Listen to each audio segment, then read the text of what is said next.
having you guys here. I can see that our audience is very keen to explore the story behind you too. So let's just get straight into it. Cool. First of all, can you both please give us a bit of introduction of yourself and your company? Okay. Hi. Good evening, everyone. My name is Lee, and I'm the Queensland Regional partner for RoyalPay, which is RoyalPay is a cross-border payment solution company for WeChat and other payment solutions. So if you're looking for established business with Chinese clients, we are definitely the one you're looking for. Hi everyone, I'm Lindsey. I'm the founder and managing director of Meow. Our office is just on the third floor. I think Roman's given a very thorough introduction on what we do, mainly digital marketing services for Australian businesses to get into the Chinese market globally and vice versa. You know, Chinese new immigrants going to an overseas market and they want to have the kind of digital marketing skill sets to help them expand the local market. We help them as well. Thank you very much. So to the topic tonight, we know that WeChat is the most popular social media for Chinese people all around the world. And in the most recently reported quarter, Q1 2018, WeChat had over 1 billion monthly active users, which is very impressive. So what do you see from this number? So probably if you all can take out your smartphone, Lindsey as well.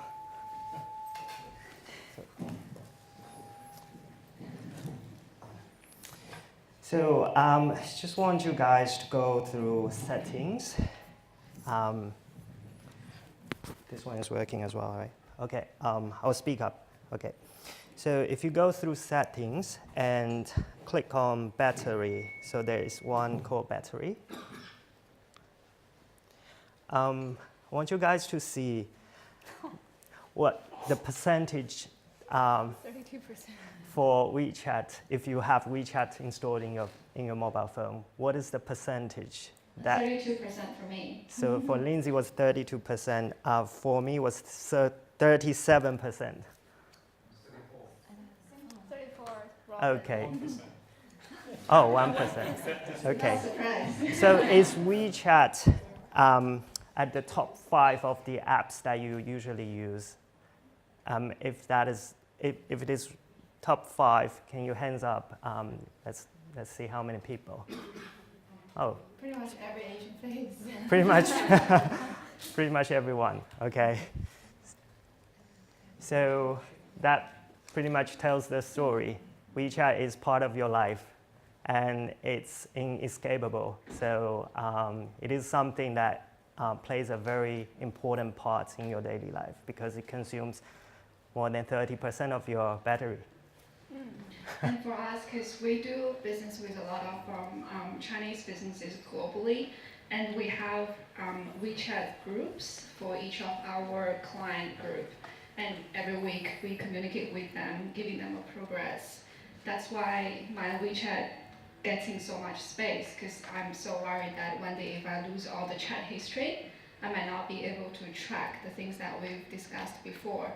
Hence, that's occupying a lot of space on my phone. Okay.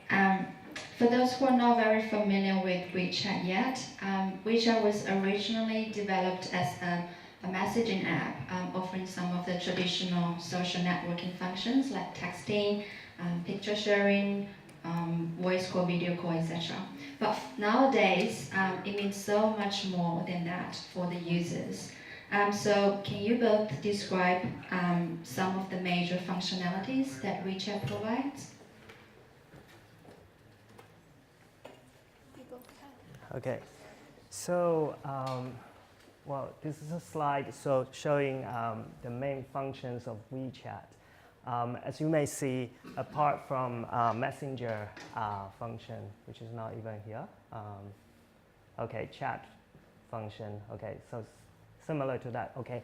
So apart from Messenger function, it also has a number of functions available for users. For example, it can be used as a payment gateway and can also be a location sharing app. So if you can't find your friend somewhere, you can use WeChat to share your location so that other people can find you easily. And also it offers an e-shop. So it allows you to do e-commerce, which perhaps happens to a lot of people here, that people buying through WeChat and then they sell it to China. Yeah, and also it's a social media that gives you a social interaction through postings. So you can share with your friends about your daily moments, and also you can hit a like. So it's very similar to Facebook in a way.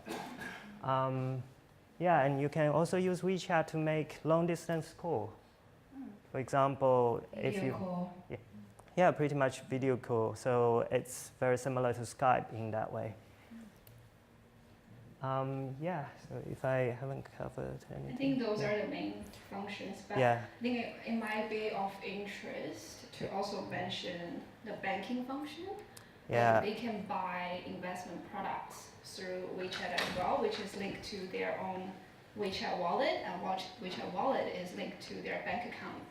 And they can pay utilities, phone bills, electricity bills, everything. Pretty much. So I guess there's no defined, like, what is the definition of WeChat? It's more like a super app. Like a live app, yeah. That's So- why we're like so depending on it. It's pretty much like everything combined into one. Yeah. Yeah, exactly. For me, it really sounds like a fantasy. It's like Facebook, Skype, Google, PayPal, Amazon, and everything all rolled up into one. It's really amazing. And there's a MIDI programs. Like MIDI programs are really big these days. It's attached to WeChat. You know the app Shazam that many Australians and overseas Western countries users, they use that to detect sounds. And WeChat mini programs, they have apps like that too. One of the mini programs that I often use is like a photo app, but you take a photo of a flower and it tells you what that flower is. It saves so much time because I always have these random flowers just boosting out in my garden. I have no idea what they are, and this mini program absolutely gives me the answer, and I check online exactly what it is. Yeah, the good thing about Mini App is basically once you have WeChat installed in your mobile phone, you don't need to download other apps. You can utilize WeChat in order to use all those mini apps in order to perform different kinds of functions through one single app. That is WeChat. Okay, so with all these features that you guys mentioned, WeChat Pay is probably the most revolutionary feature. Can you share with us why it's got so much significant impact on the Chinese users? I would say yes, WeChat Pay is definitely one of the most important features that WeChat got, because payment is the fundamental of all kinds of business, right? So regardless of what business you are doing, for example, if you are selling products, or if you are paying utility bills, or if you do a taxi hailing sort of app, the fundamental is how you can pay to the other party in order to complete the business activity. So payment is the fundamental thing that you should think of. And WeChat Pay resolves a lot of problems in business and makes it a lot easier for business activities and make it easier for everyone to pay through WeChat platform, and then the business can receive money instantly. Yes. So I think unlike Australia or the States, people actually went through a process of using cash to use card and then use maybe Apple Pay. For Chinese people, it's kind of jumping from using cash to using WeChat Pay. Card is really never that popularized. And I just came back from China a couple of months ago, there's no people like businesses, especially small businesses, they don't tend to accept a Visa, MasterCard anymore. It's just WeChat Pay, and they prefer it that way because it's safer for them, and they also don't need to risk getting fake notes.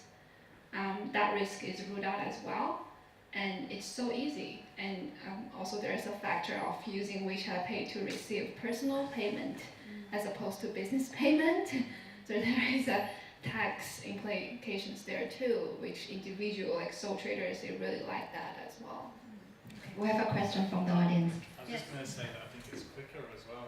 Yes. Because in China they always have to print the receipt and then you sign it for the Visa or MasterCard or UnionPay. Yes. It's just quicker with WeChat. Depends on the internet speed, I would say. Sometimes when I just don't get a signal, I can't pay that way. I'm interested to know, like for the WeChat, like do they charge the fee from the merchant, like transaction fee? He's going to cover on that really soon. Okay, so do we cover that now or? Okay. Yeah. Yeah, sure. So basically for domestic transfer within China, there's no such fee if you transfer from one personal WeChat wallet to another. So basically there's no fee in terms of transferring money.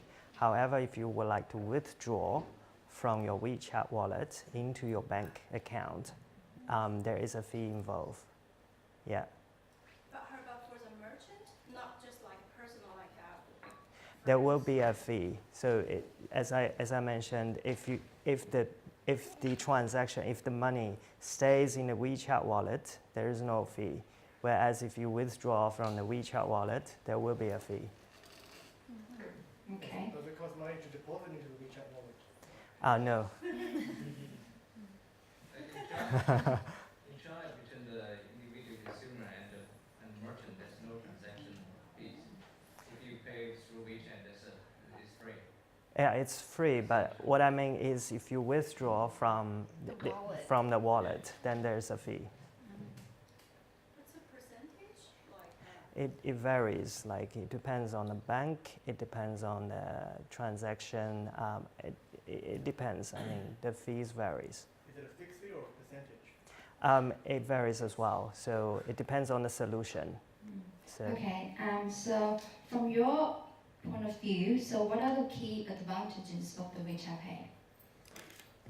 so I would probably summarize it as easy, safe, and convenient. So as what Lindsey just mentioned, you can pretty much pay with your mobile everywhere in China nowadays. So it's pretty easy and convenient. You just need to take your mobile phone. You don't need to take your wallet anymore, and you don't have to take a stack of cash just to pay something. You know, if I'm buying a furniture from a furniture store, I can just use my mobile to make the transaction. And also, Lindsey just mentioned, it kind of rules out the receiving the fake notes, you know, because And just carrying cash around is unsafe. yeah, exactly.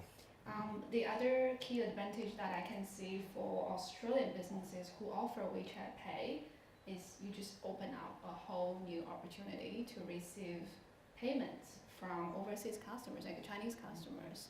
Because see, in China, you probably have heard that everyone's got a quota, as in how much foreign exchange you can buy every year. And there's a limit. So when people go overseas, at every chance they would want to pay using their Chinese currency instead of using the precious foreign exchange that they've had within their quota that year. So, well, my mom's a perfect example. Like whenever she's shopping around in the city, if she sees there is a WeChat Pay, she uses WeChat Pay, very happy. Because that's not using her Australian dollars. And also, if there's a Visa, MasterCard, she would also use her Chinese bank card because then she is just simply paying back in Chinese yuan instead of using the Australian cash that she's got. Yeah, that sounds very convenient. So on the other side, what are the key risks of the WeChat that you can think about? Well, I mean, every payment has its risks. So you can't run up WeChat Pay as a perfect payment solution for everybody. But it got the trend that everybody is nowadays using WeChat for everything. My advice is just to be more cautious when you're paying via WeChat Pay with a QR code, because I think many of you have heard of this Mobike, which is like a bike sharing sort of app, right? And you can probably see on the Gold Coast, it was launched on the Gold Coast, so it was available over there. I think they pulled out the market already, so it's no longer there anymore. But it's a bike sharing sort of system that allows you to, so it's similar to the City Bike Brisbane City Council is offering. So you can rent a bike somewhere, and then after you use it, you can return it at a different location. So the payment solution, instead of using a credit card as your for the payment, you utilize WeChat to scan the code and then pretty much pay through one of these mobile payment. But then, yeah, I'll get back to you later. Yeah. So basically, sorry, what was the question? The risk. Oh, the risk, yes. So definitely. So I encounter some people, like they put their own QR code on top of the payment codes. So then instead of paying to the bike company, you pay to someone else. So, but you know, these kind of risks can easily be avoided if you are very cautious about paying, you know. So before you review the summary and make the payment, I mean, you just double check. So that is some of the things that can be easily forged from another party, but then you just have to be very careful about it. I'll get back to that question first. Sorry. Yes. Thanks. Sorry, I just want to clarify, because I've never used WeChat Pay.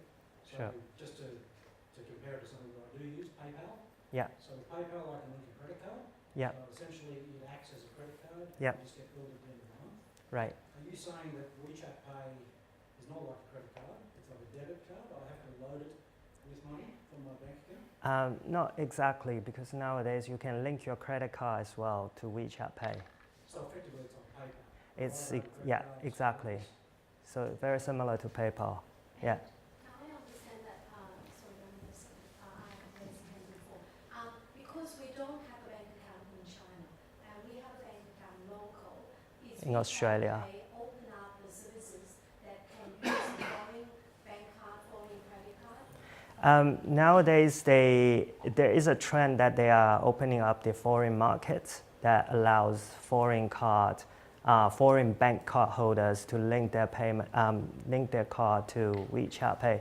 However, my question being like, why would you do so? Because the reason why people use WeChat Pay to pay in China and even overseas is because they can't get the foreign currency, as what Lindsey mentioned. We are local. I'm not Chinese. I live here. I don't have a bank account in China. Yeah.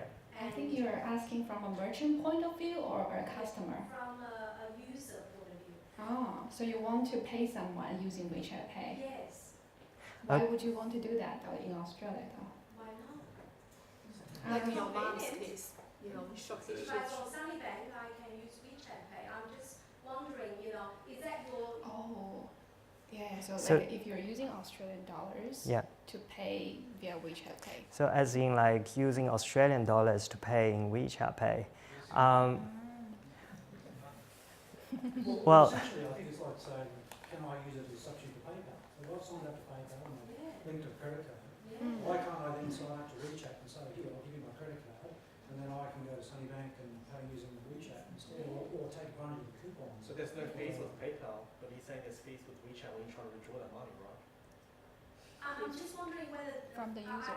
my question is about feasibility to do that. it's possible. So basically, WeChat is opening up for some of the banks here in Australia that allows you to link your credit card in terms of which bank. I mean, not which bank, but more credit cards. All the credit cards. Yes, but the solution is not yet available because it has the option for you to link your card with WeChat Pay, but it doesn't really support you in the activity because currently, so there is something, okay, so if you're spending in China, you're basically spending in Chinese yuan, right? Whereas if you spend here, it's in Australian dollars. The WeChat Crossborder solution, which is a little bit complicated, I mean, it's slightly different. What Lindsey's mom is experiencing is a WeChat Crossborder solution that allows her mom to spend in Chinese yuan, whereas the merchant here receives Australian dollars. So, if I have Australian credit card, yeah. I link with WeChat Pay, I can spend my Australian dollar in China. You can spend your Australian dollars and then convert it to Chinese yuan in China. But then, yeah, so that's why it's a little bit complicated. I was trying to understand your question about, you know, because there are so many. The solution in China is resolved, and the solution here is not yet. So solution here, what Lindsey's mom was experiencing was a cross-border transaction that allows Chinese overseas visitors or residents who has a Chinese bank card to pay here in Australia. So that is the solution we've already resolved. Whereas your solution being, what you are talking about is using an Australian bank account and paying in Australian dollars. In that way, I will probably just use a PayPass. Yeah. It's probably easier that way. Or Apple Pay does exactly the same thing. Yeah, yeah. So if I may say, WeChat Pay is probably better for the merchants to target Chinese users who already have WeChat Pay, and then But that is a good question. It kind of, you know, yeah. Yeah, there's an opportunity there. Yeah. I guess. All right, so let's move on. This guy has a question. Sorry. Can you explain to me, if, for example, a Chinese consumer comes to my business in Australia and they're paying me with WeChat Pay, how does it work for the merchant? Do I receive the money in Australian dollars on the same day? You will receive Australian dollars, but not on the same day. Okay. Because the cross-border settlement needs some time. But you get a notification. You got a notification instantly. And then, so how do I tell them? So for example, if the service that I'm providing them is 100 Australian dollars, Right. what do they see? Do I have to convert it for them, or? No, it will automatically done with the exchange rates for that particular moment. Okay. Yeah. Official exchange rate or some exchange rate that is. It's provided by the bank. Yes, it's Official exchange. yes. And how soon this gentleman can have his money? Well, there are different settlement period because, for instance, if it is a Saturday or Sunday, it will not settled. So it depends on the date of transaction that you're experiencing, because it's technically the money has to travel from the bank in China all the way here to Australia, and then settle to your bank account. So it depends on how fast they can travel. Yeah. If the cost of for example, if I'm selling something for $100 Australian dollars, Right. will I get $100 in my bank account? Yes, there is a way because the cross-border transaction has a surcharge. So the solution being you can either absorb the surcharge or apply the surcharge to your customer. So it's like bank credit cards. Okay. Sorry. I'm very happy to see our audience very active tonight. I will have more opportunities later on if you don't mind. So Lee, based on your experience of helping all the Australia merchant WeChat Pay merchants, what's the best practice for managing a WeChat Pay? Okay, so I think the best practice would be, number one, you have to identify your business activity first and make sure it's something, WeChat Pay is something you want. Because for example, if I'm a business selling, selling furniture, it's not an ideal sort of example, but this morning I got a phone call. Someone called me this morning and he said, I would like to establish WeChat WeChat cross-border payment for my business. So I had a conversation with him. I was like, okay, so what is the business objective you are doing? Like, you know, what is your main focus of your business? He was a local distributor of the inks, like, you know, for printers. So I was like, okay, so do you sell these kind of thing to China, or do you have a lot of Chinese customer coming to you buy these things? He was like, no, I only sell those to bulk buyers. So in that case, I mean, WeChat Pay is not suitable for him because it doesn't connect you to your Chinese customer. It's simply a payment facility. It's a payment facility, but you don't need to have that one because you don't deal with WeChat Pay in that way. So, so first of all, you have to understand where you are and what sort of things you are doing and whether WeChat Pay it is something that you want. So that is very important. So it's like that lady you just mentioned. So, you know, you have to understand what your activity is. For example, if you're here in Australia using WeChat Pay to buy something, why don't you just use your credit card? I mean, it's, yeah. A similar situation we often encounter was Australian businesses who want to get into the Chinese market and then they want us to help them with digital marketing.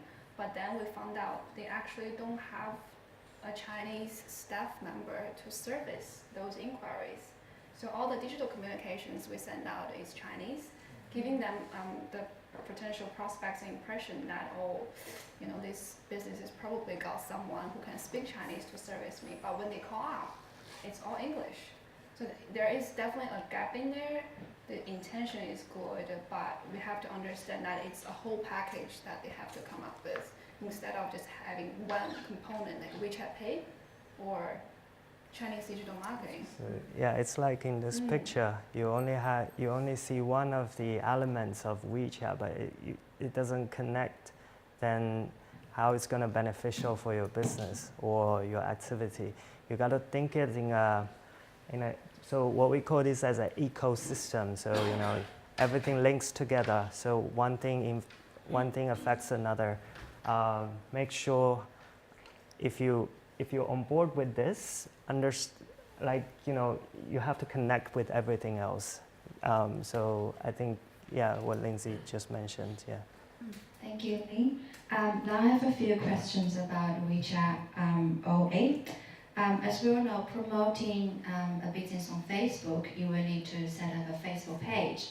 And likewise, there's an equivalent of Facebook page for WeChat too, which is called WeChat Official Account or WeChat OA. So how does WeChat OA works? Okay. So I think it's comparable, WeChat OA and the Facebook business page. If your business have a Facebook page, you probably will know what WeChat OA is for. But there are also many differences, like small differences in between these two channels. For example, with Facebook page, you probably come across as a Facebook user that Facebook is suggesting you to like this page, which is not sponsored, but just because Facebook has so much information about you, they'll be like, oh, you might be interested in this, I'll suggest this page for you to like, which is not an advertisement.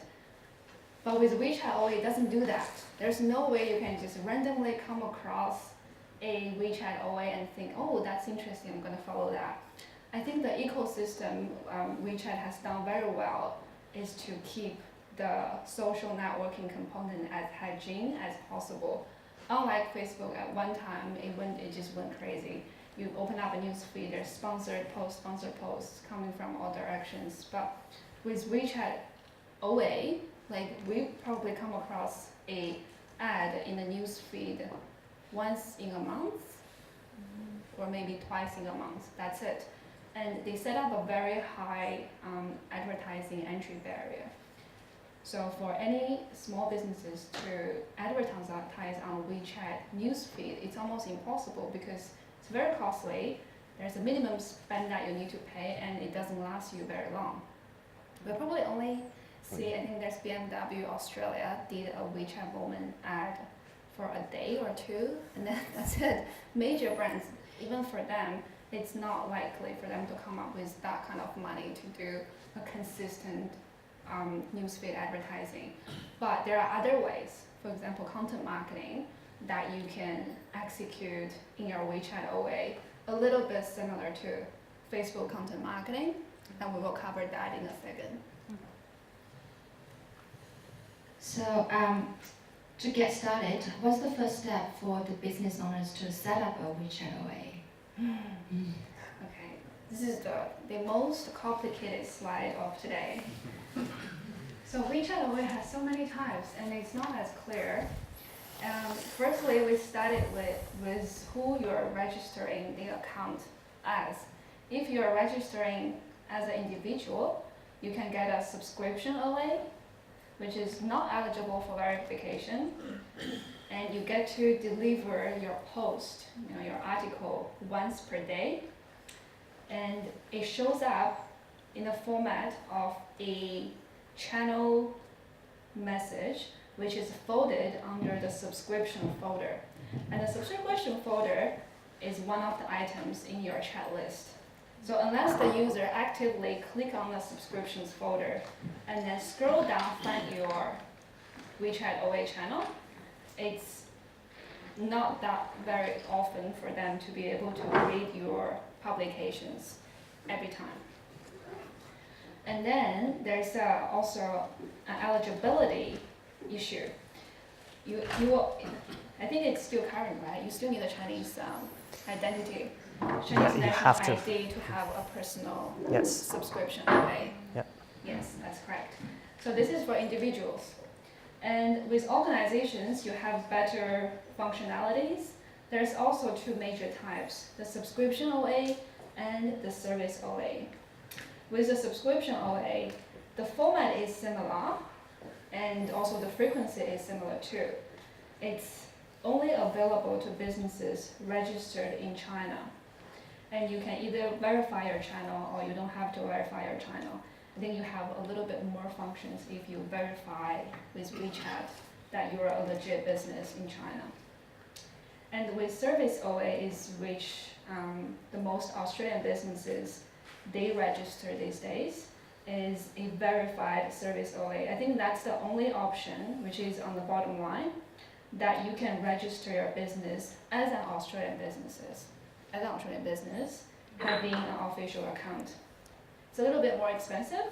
The frequency has been lowered to 4 per month, so it's about 1 publication per week. But the advantage is you can deliver your article, your post, as a message to the user's chat list directly, which is almost a little bit intrusive in that sense, because they have to see it, like they get a notification for sure. Unlike the subscription ones, it's all just going into that folder.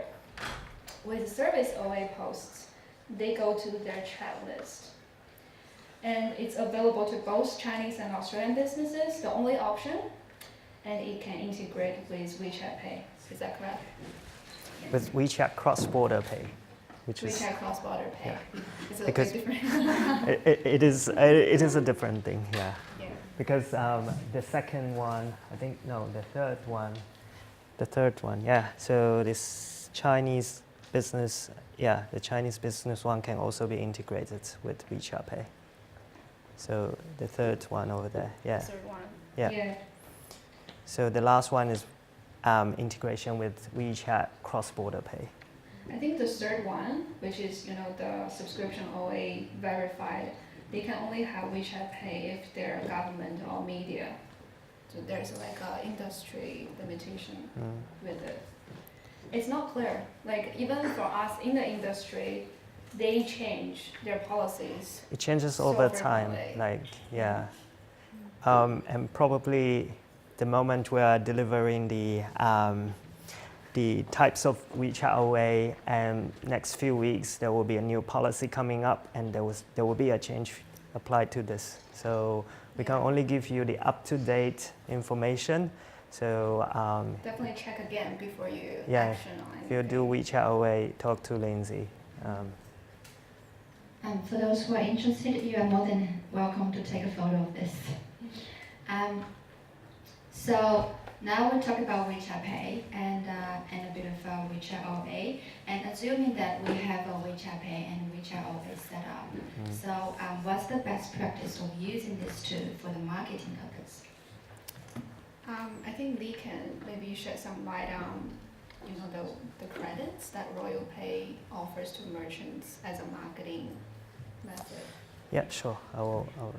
Do you want me to start? Or? Yeah. Okay, sure. So basically, WeChat offers a lot of what we call as an incentive to both merchants and its client. So you probably have heard of a red envelope, which is like a Chinese sort of hongbao. You can send over to your friends, family members during the Chinese New Year, Chinese holidays. And WeChat sort of digitalize it and make it a red envelope. So you can send it to your friends through WeChat instead of sending a physical one. And this thing has been evolved into sort of a marketing strategy for WeChat Pay. So for example, if you have a business that has WeChat Pay, and WeChat occasionally would carry out business credits offered to certain types of business that allows them to utilize the WeChat credits to attract their clients. For example, if I'm buying a coffee from the coffee shop downstairs, if they have WeChat Pay, the coffee was $5, and WeChat will offer me maybe 50 cents off. And this credit is offered through WeChat, by WeChat, and as a merchant, you still receive the full credits, and as a client, I will get a discount just by using it. I don't think PayPal or Apple Pay ever do things like that. Yeah. Not as I know, yeah. So which is definitely an advantage to take. So that is something that you can, as a business owner, you can utilize it as a business strategy, a marketing strategy for you to expand your business or to have a marketing campaign. Yeah. We have a question? Yes. Yeah. Okay, I have question. Does this need to be payment inside of WeChat, or if I have a website, people pay by my product and pay through WeChat, we also get the credit or not? Okay, so it depends on the rules that WeChat set up for a particular promotion. For example, if WeChat set up a promotion saying if you are buying offline, then your online business doesn't apply. So if WeChat sort of set the rule saying only for retail, like retail products, so the retail products would be, for example, cosmetics. If you're falling within that specific category that WeChat set up, then you can enjoy that credits WeChat offers, regardless of online or offline. So it really depends on the rules that WeChat set up for the particular period or particular campaign. Yeah. And where do you see this kind of promotion from WeChat? Like, how do you know? WeChat would definitely let you know. If they want merchants to promote Exactly. them. So Yes. they will send some notice Yes. to merchants? Yes. Could you just quickly explain online versus offline purchasing? So online purchases and offline purchases. So if I'm buying a coffee from the coffee shop, that's offline. If I'm ordering a cosmetic from overseas, then that's online. Yeah. You've gone to a website. So it's yeah.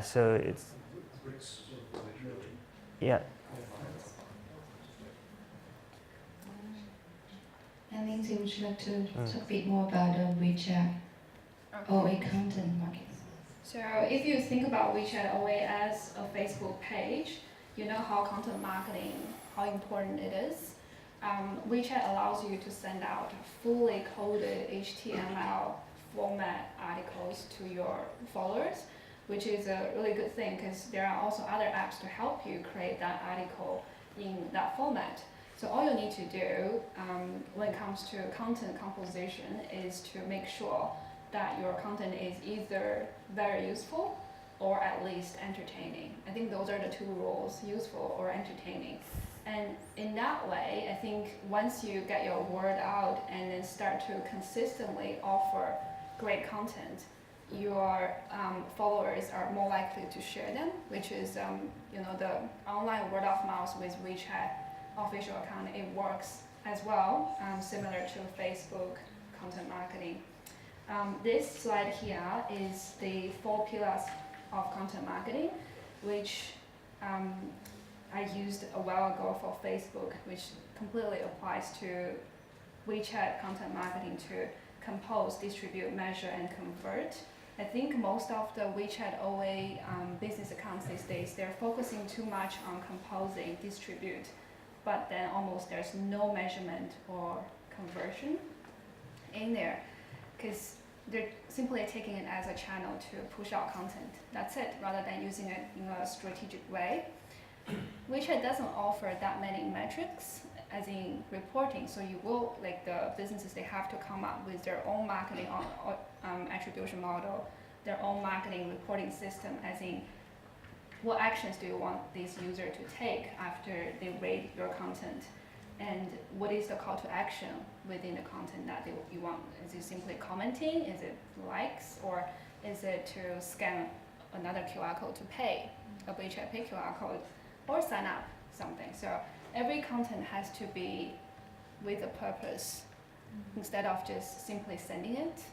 We see so many businesses, what they do is they send out what has happened with our company in the last month. That kind of it's almost like internal newsletter, maybe good to know for your staff, but why would the customers care? Like what happened with your company in the last month? That kind of content we really need to be careful of. Think of it as how you would effectively create a newsletter. All those rules with email marketing, with social media marketing, WeChat is not that different when it comes to content marketing. And also, how do you, Lindsey, how do you grow your WeChat account, WeChat OA followers? Yeah, which is really hard. It's a lot more challenging than Facebook, because Facebook offers this advertising platform, and there is page-like ad that you can create, particularly designed to get more subscribers and followers for your page. But with WeChat Moment advertising, which is advertising in the user's news feed, it's a lot more expensive, and it's not self-service, right? It's simply that you tell WeChat what's your budget, what is the target audience you want to reach, and then you send it to WeChat for them to come up with a plan, give it back to you. With this budget, you can reach this many people. It's not like Facebook advertising or Google advertising. You can go in there, scoping out your audience yourself, pick and choose. It's more controlled by WeChat, and it's not instant either. So in order to grow your followers, we have come up with this strategy. The first one was what I was talking about earlier, great content that followers love to share. That's definitely, it's organic growth.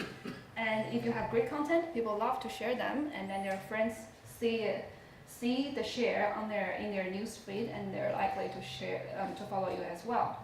And then the second one, advertising in WeChat Moments. Maybe super big brands can have that kind of money to advertise consistently on WeChat. And then the third one is actually a trick. It's called cross-promoting from other digital channels. You've got a WeChat OA account, you probably have Facebook page as well. You probably are using some of the search engine marketing too. So why not use your other digital channels to cross-promote your WeChat OA? But not just simply for the sake of promoting the channel.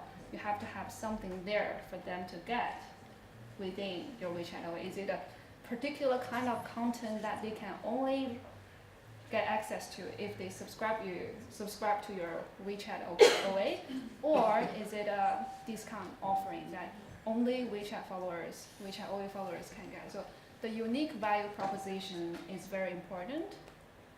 And use your other channels to promote it. The fourth strategy is to utilize offline marketing assets. Brochures, flyers, signage, your property. If you're a property seller, every time when you have a new home opening, things that you put on the table, information packs that you give away.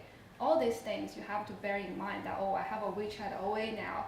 I want as many Chinese customers to subscribe to me as possible so that I can keep an ongoing relationship with them. Utilize your offline marketing assets too. And the last one, I think I've already touched on. What's unique about it? Is there anything that the users cannot get from any other channels but from WeChat OA? That's how you keep them stick to your channel. Thank you very much. That's very useful. Now, do we have any more questions from the floor? I have one question. So, you say advertising in WeChat moment. For example, if I am an Australian company, can I open the WeChat, advertisement account with Tencent and release the ads in WeChat moment to target the overseas WeChat user? Can I do that? Yes, you can. The So- example that we've given before with BMW Australia, that's exactly That what it requires does. a lot of spend, or is there any threshold that is required for that? Hank might be able to answer this question. Is it 10 grand minimum? Yeah, 10 grand minimum. And for like how many days? 1 day or? Only lasts for 1 day. So Or that's how like even major brands, they don't just have that kind of money to. what about the other placement? For example, for the subscription OA, can I choose the account, and show the ads below that So- content or inside that content? I think you are talking about another format now. If it's a Different placement. exactly, that's not WeChat Moment advertising anymore. Yeah. Because WeChat Moment gets into the user's newsfeed. But that is very expensive, so we want to see The if less there is expensive any- one. yeah. Yes, so that's a very good point. If you have a smaller budget but you still want to utilize advertise through WeChat, you can find those influencers like a WeChat a media subscription, because they push out their content regularly and they probably have 500,000 readership. What they can do is they can carry your ad with them, either in the format of editorial or the banner attached to the end of their article. How effective it is, it's really hard to tell because those channels, they tend to be a mass media kind of channel. They write about everything. When they push out a content, it looks like they're getting hundreds and hundreds of views. But who are those viewers? You don't have data. It's not like Facebook. You can actually specify this person's interests, lifestyle, married, single, age. When it comes to what we call Piggy Packaging, somebody who's a very popular WeChat channel, piggyback on their channel and then attach to their content to be delivered. It's not that different from advertising on newspaper, to be honest. It's just because that they have a very wide circulation, lots of readership, but how effective is that? How relevant is that readership? I have no idea. Questions? I have a question regarding the payment regarding the WeChat. So, for example, I run an accommodation business. So if I have on my website and people can book, a hotel room online, and they're in China and they see go on the website and they book a hotel room, so I can have like a WeChat link there and then people can pay for it online. The first question would be, is it an Australian business or is it a Chinese business? Australian business. It's a local business. So you are talking about the cross-border payment solution. Because when we first speak about WeChat Pay, I think there is a definition that a lot of people get mixed up. Because if you are paying within China to a Chinese company, that is a local payment. And what we are talking about here in Australia business and a Chinese paying to your business, that's a cross-border payment. So your business is in Australia and you try to target Chinese clients and you try to implement WeChat Pay to facilitate the payments. That's a cross-border payment solution. Yes, and it's possible. Okay. Yeah. And in terms of if, for example, the guest already paid and then the money comes into my account, let's Yes. say they cancel, they don't want that thing anymore. How do I get the money back? So that comes into the technical part of the refund process. So we do offer refund opportunities for you to go to, pay back to where it's coming from. So there is a solution that allows you to do refund. However, there is also a solution that allows you to pre-auth as a hotel business. So you can hold this certain amount of money that is, in transition, what we call, it's not settled, but it's not staying in the user's bank account. So it's in between. And if you would like to release that back to the user, it will be a lot easier and quicker. And if you would like to get that settled, it's possible as well. Yeah. Is So that done through if I'm a business owner, it's done through my phone, through my WeChat account? possible, yeah. So there are a number of solutions available. If you're interested, we can talk about later. But yeah, it's possible. What you just mentioned is possible.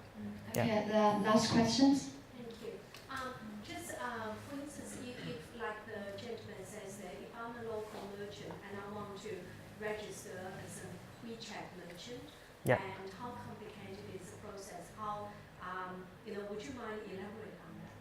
Okay, so what we offer for local merchants to get on board with WeChat is you have to be you have to pass the compliance procedure because it's ultimately it's money coming from overseas. It's not like local transactions that doesn't subject to the regulation here. So it's subject to the regulation here in Australia as well as those in China. So you got to comply both in order to have your account set up. So that means WeChat has to satisfy your business objective and make sure your business is in compliance with them, and then they will establish the channel for you. The procedure is not very complicated. It might take 1 day or 2 for them to verify you, and once everything is done, your account is through. Yeah. Maybe that one, I think he's pretty persistent. Okay, go for it. Do you have transactions with both vendors and customers? And does it change in each country?